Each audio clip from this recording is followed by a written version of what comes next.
Welcome to all students. आप सभी विद्यार्थियों का स्वागत है इस नए सत्र में। और जैसा कि हमारी क्लास चल रही है उसमें मैंने आपको ड्रीम्स पे कुछ बात की थी और दूसरी बात मैंने आपसे की थी कि हम कैसे अपने लक्ष्य को बनाएंगे। दूसरा मैंने आपको बात की थी गद्य साहित्य इतिहास के बारे में, गद्य साहित्य विधाओं के बारे में। ठीक है, गद्य किसे कहते हैं, है ना। तो आपको क्या करना है, जो आपके कोर्स में, जो आपकी बुक में आप सभी विद्यार्थियों को जो भी 10th क्लास में पढ़ रहे हैं या पढ़ने वाले हैं, आप तो पढ़ ही रहे हैं, तो आपको क्या करना है कि जो गद्य की भूमिका है उसका पूरा अध्ययन आपको करना है। वैसे मैंने आपको समझा दिया है, फिर भी कोई समस्या है तो आप मुझे कमेंट से पूछ सकते हैं। उसी प्रकार आप देखेंगे कि आपको पद्य साहित्य के इतिहास का भी अध्ययन करना है।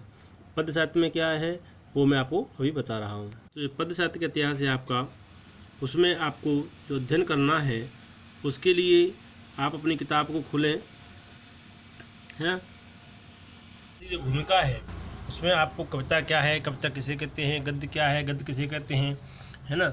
और आगे देखें तो आप इसमें देखेंगे काव्य रूप हैं, विभिन्न रूप हैं, काव्य के भेद हैं, काव्य किसे कहते हैं, काव्य के कितने भेद हैं, है ना। काव्य के दो भेद होते हैं, श्रव्य काव्य, दृश्य काव्य। ठीक है, श्रव्य का मतलब सुनने वाला, दृश्य का मतलब देखने वाला, देखने योग्य। श्रव्य काव्य के दो भेद हैं, प्रबंध काव्य और मुक्त काव्य। मुक्त काव्य के भी दो भेद होते हैं, पाठ्य मुक्त और गेय मुक्त। उसके बाद में महाकाव्य आते हैं, है ना। महाकाव्य, फिर खंड काव्य। क्या खंड काव्य क्या है, ये सारी इसमें आपको मिलेंगे। इसमें कुछ रचनाओं के नाम भी मिलेंगे आपको, ये रामचरितमानस है उसमें। और गद्य साहित्य इतिहास मिलेगा। गद्य साहित्य इतिहास आप देख रहे हैं, तो गद्य साहित्य इतिहास में पहला है वीर आदिकाल है। आदिकाल का दूसरा नाम वीरगत काल होता है। पूर्व मध्यकाल है जिसमें भक्ति काल जिसे बोलते हैं। उत्तर मध्यकाल से रीतिकाल बोलते हैं। आधुनिक काल जो है ना, तो ये समय सीमा भी इसमें आपको अध्ययन करनी चाहिए। तो आदिकाल की थोड़ा समय देख लेते हैं। आदिकाल की समय सीमा है संवत 800 से 1400 विक्रमी, यानी सन 743 से 1343 ईस्वी तक मानी जाती है। और पूर्व मध्यकाल भक्तिकाल यानी 1400 संवत से 1700 विक्रमी तक, और सन 1343 से 1643 ईस्वी तक मानी जाती है।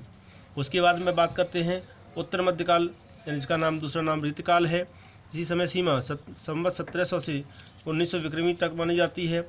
और सन 1643 ईस्वी से 1643 से 1843 ईस्वी तक मानी जाती है। 1643 से 1843, ठीक है।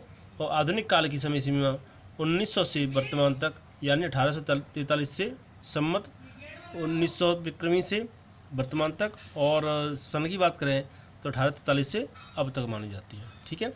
उसके बाद में आप आदिकाल क्या है, आदिकाल की समय सीमा मैंने बताई, है ना। तो आदिकाल की समय सीमा के बारे में आप देखें। अब आधुनिक काल की जो प्रवृत्तियां हैं, जैसे आशदाती प्रशंसा है, सामूहिक राष्ट्रीय भावना का अभाव है, युद्धों का सभी चित्रण है, वीर रस के साथ संघर्ष का वर्णन है ना। ऐतिहासिक वृत्तों में कल्पना का प्राचुर्य है। ये सब क्या है, आदिकाल की विशेषताएं हैं, ठीक है। आदिकाल दो प्रमुख प्रवृत्तियाँ पूछी जाती है, उनमें से मैंने कुछ आपको बता दी हैं। उसमें से कुछ प्रमुख रचनाएं जैसे कि आपको आती हैं, मैं आपको दिखा देता हूँ। ये आपको सामने दिख रही होंगी, आपको इनका स्क्रीनशॉट आप ले सकते हैं, है ना। तो स्क्रीनशॉट में आप इसमें लेंगे तो आपको याद हो जाएंगी। और इसमें आप ये भी दिया हुआ है, ये कौन सा काव्य है, प्रबंध काव्य है, मुक्त काव्य है, यानी किस प्रकार की विधाएँ हैं ये, ठीक है।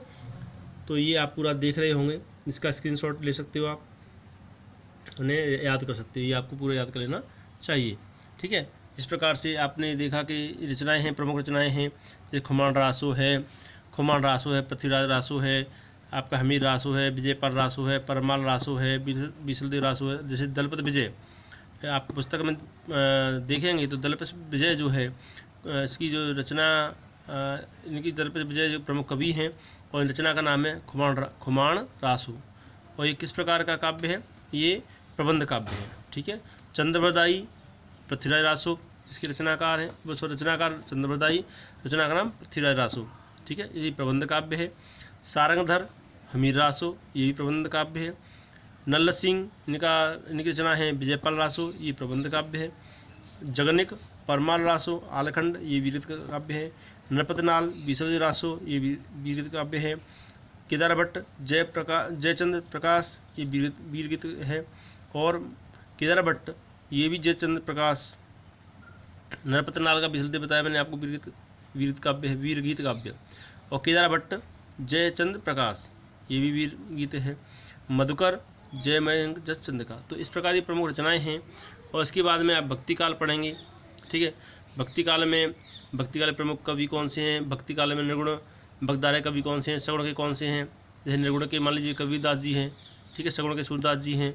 तो ये आपको ये अध्ययन कर लेना चाहिए, है ना। इसमें कुछ रचनाएँ हैं, उनको भी आप पढ़ोगे। जैसे मृगावती कुदबन की है ना। ये प्रमुख कृतियाँ हैं इसमें दी हुई हैं, और इनका भी आप गुण करें। इसमें सगुण और निर्गुण धारा का भी अध्ययन करेंगे। इसके बाद में रीतकाल आ जाता है, ठीक है। रीतकाल का भी अध्ययन करें। रीतकाल के प्रमुख कवि हैं केशव है, भूषण है, मतराम है, बिहारी हैं, पद्माकर हैं। ये रीतकाल के प्रमुख कवि हैं। रीतकाल की समय सीमा मैंने बताई दी आपको 1643 से ईस्वी से 1843 ईस्वी तक, ठीक है। और केशव की जो कुछ रचनाएँ हैं, कि रचनाओं के नाम बताएं तो रामचंद्र का है, कवप्रिया है। भूषण की शिवराभूषण है, शिवा वामनी है, छत्रसाल दशक है।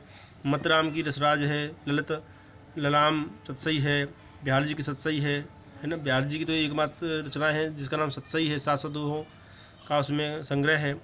पद्माकर का है पद्माभरण, ज्ञान जगत विनोद, गंगा लहरी, है ना। और इसके बाद में आधुनिक काल की बात करें तो आधुनिक काल में जो 1843 ईस्वी से वर्तमान तक है, इसमें भारतेंदु है, द्विवेदी युग है, छायावादी युग है। तो इसका भी आप अध्ययन करेंगे, ठीक है।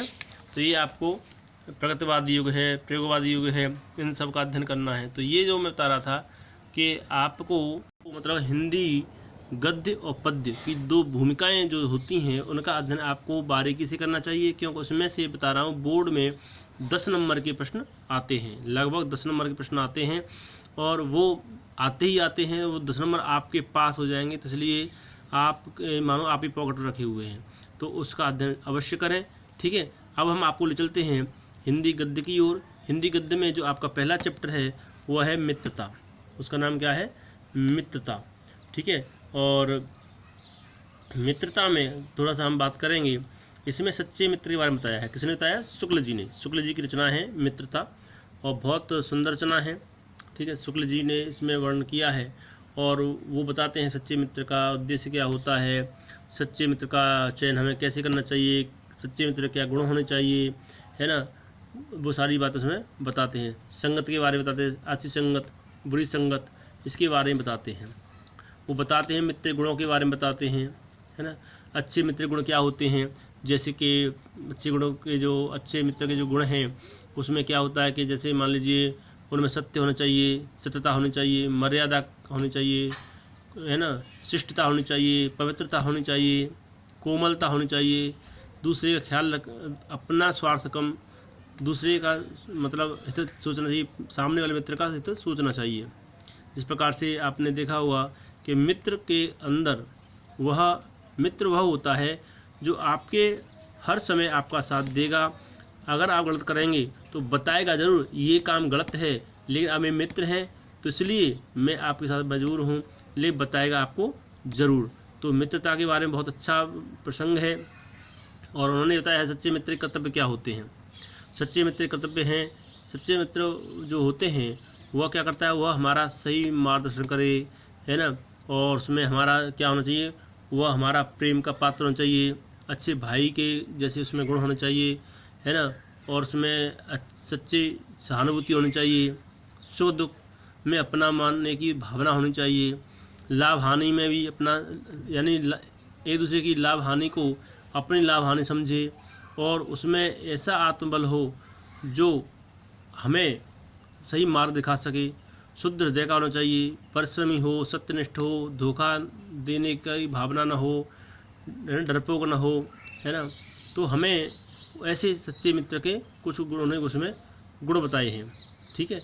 क्योंकि कुसंगत जो होती है वो एक ऐसा दुर्गुण है कि कुसंग कहते हैं ना, कुसंग का ज्वर व्यक्ति की कुसंग का जो ज्वर होता है, बुखार होता है, वो व्यक्ति की नीति, सद्वृत्ति, बुद्धि सबका को नष्ट कर देता है ना, और अवनति गड्ढे में गिरा देता है। इसलिए हमें कुसंग से दूर रहना चाहिए। उसमें दिया भी है कुसंग का स्वर जब सबसे भयानक होता है।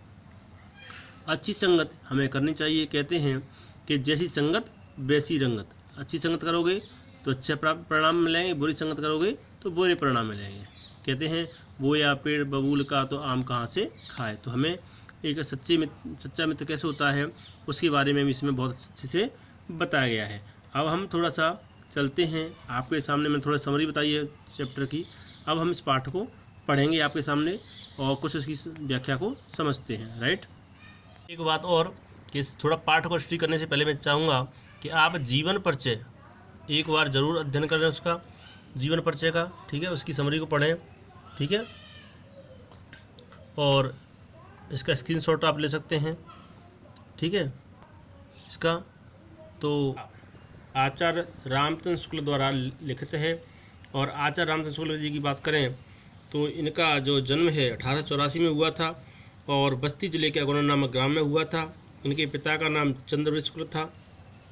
और इन्होंने शिक्षा की बात करें तो इनकी शिक्षा इंटरमीडिएट इन्होंने एमए भी किया, ठीक है। और उसके बाद में सॉरी मैं इसमें एमए बोल गया, एफए बोल रहा था, एफए किया था इन्होंने, है ना। ये इंटरमीडिएट की उस समय शिक्षा होती थी, इंटरमीडिएट तक की होती थी, ठीक है, आप देख रहे होंगे इसमें, ठीक है। तो इन्होंने एफए यानी इसमें इंटरमीडिएट समक्ष इनकी शिक्षा थी। और इनकी जो मृत्यु है वो 1941 ईस्वी में हुई थी। और इनकी जो विधाएँ हैं उनकी बात करें तो निबंध है, नाटक है, पत्रिका है, काव्य इतिहास है ना।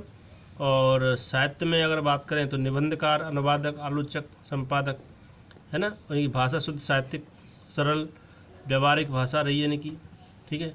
और साहित्य में शुक्ल जी को हिंदी साहित्य में इन्हें आलोचक सम्राट कहा जाता है, ठीक, शुक्ल जी को। राइट। तो ये आप थोड़ा सा अध्ययन कर लें।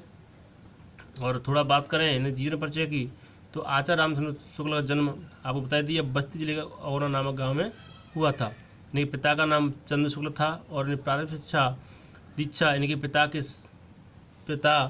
के पास, है ना, राठ नामक तहसील थी, उसमें हुआ था, यानी राठ नामक तहसील में हुई थी।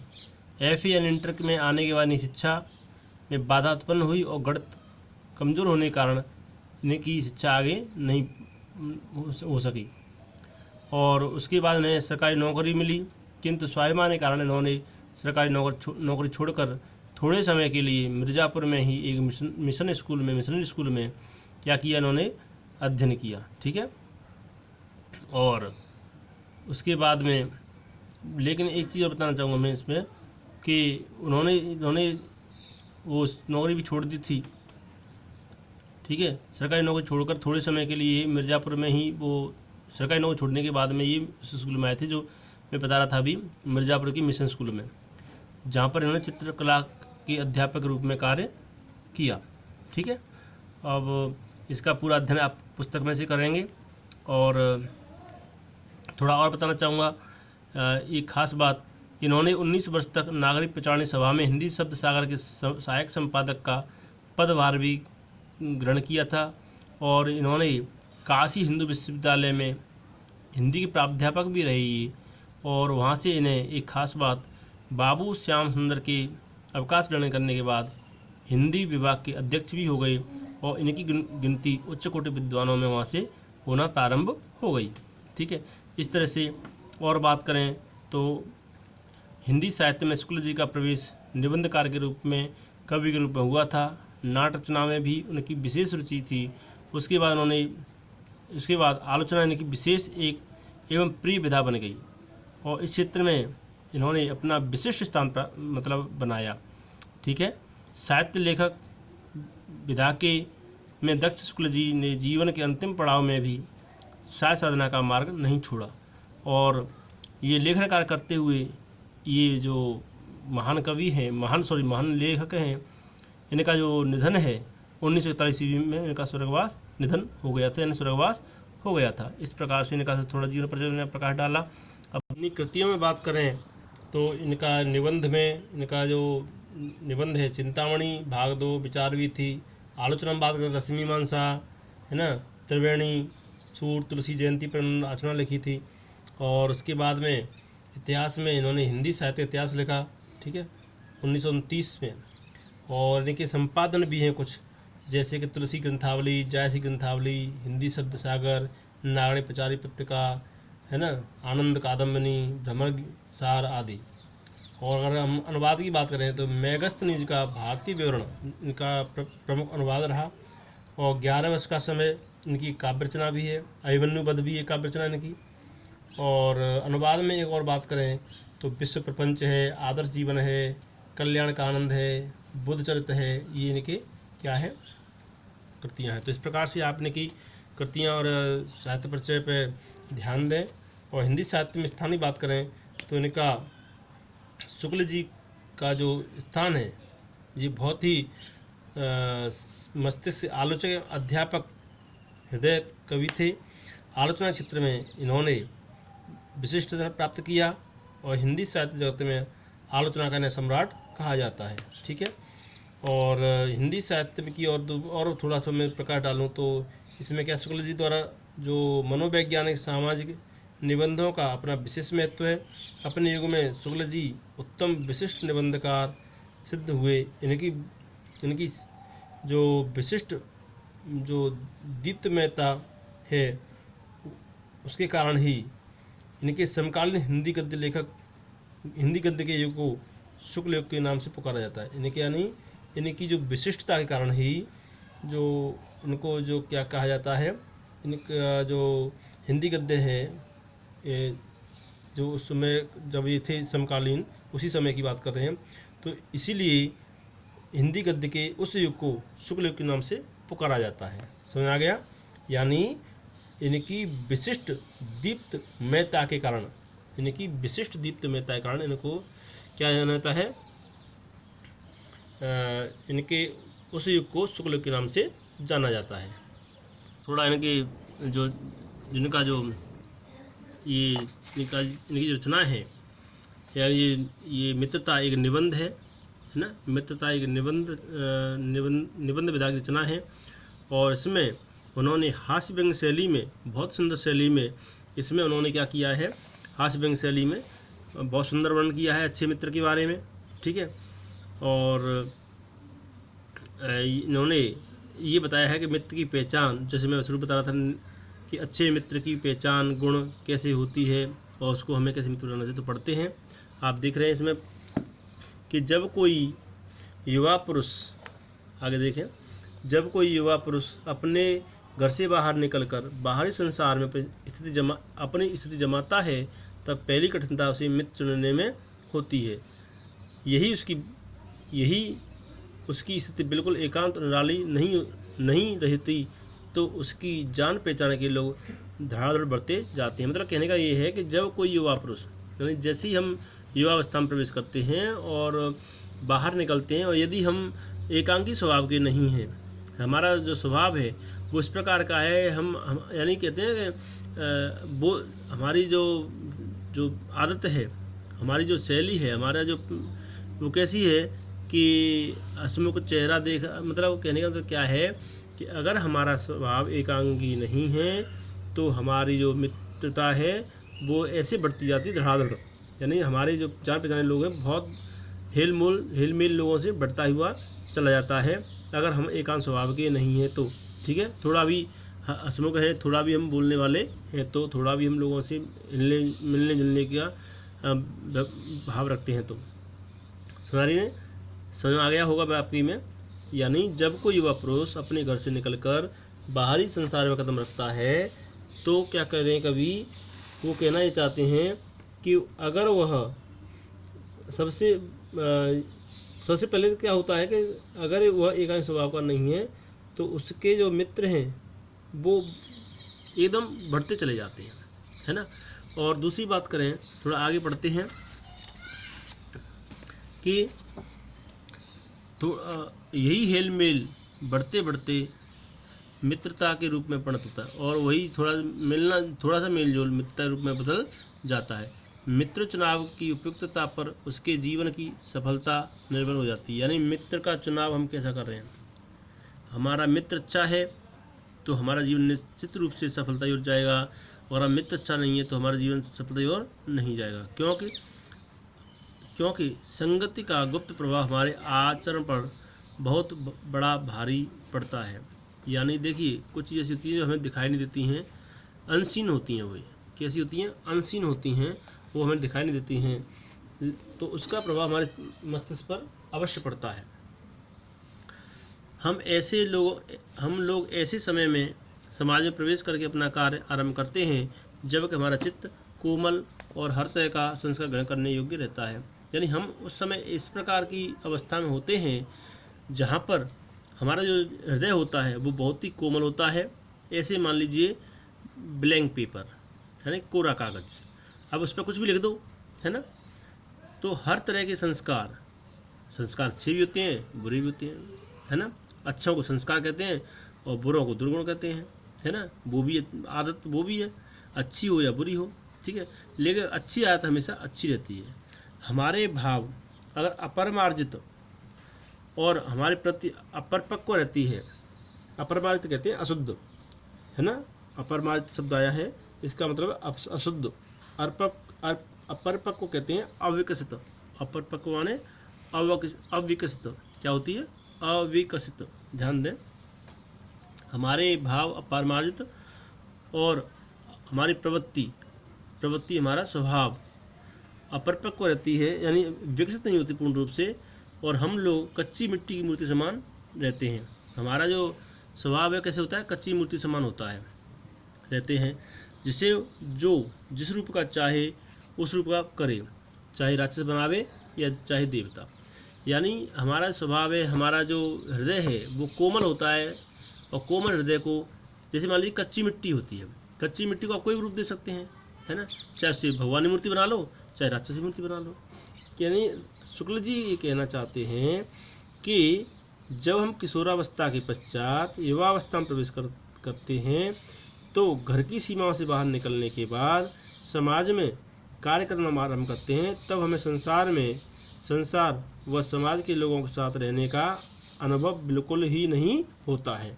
यानी हमें दुनिया की बिल्कुल समझ नहीं होती है।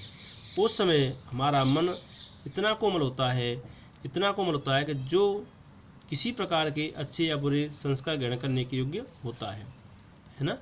हमारी जो बुद्धि होती है वो इस प्रकार विकसित नहीं होती है कि उसे उचित अनुचित का ज्ञान हो पाए। उस समय हमारी बुद्धि कच्ची मिट्टी मूर्ति के समान होती है, ठीक है, जिस पर अच्छी या बुरी किसी बात का प्रभाव बहुत जल्दी पड़ता है। उस समय हम जैसे स्वभाव के लोगों से संपर्क आते हैं, उनके विचारों का हमारे मन पर वैसा ही असर पड़ता है। यदि किसी सुयोग्य व्यक्ति के संपर्क में आ जाते हैं तो सुयोग बन जाते हैं, और बुरे के आ जाते हैं तो बुरे बन जाते हैं। तो हम में देवताओं जैसे अच्छे गुण व संस्कार आ जाते हैं, अच्छे के साथ में आ जाएंगे तो।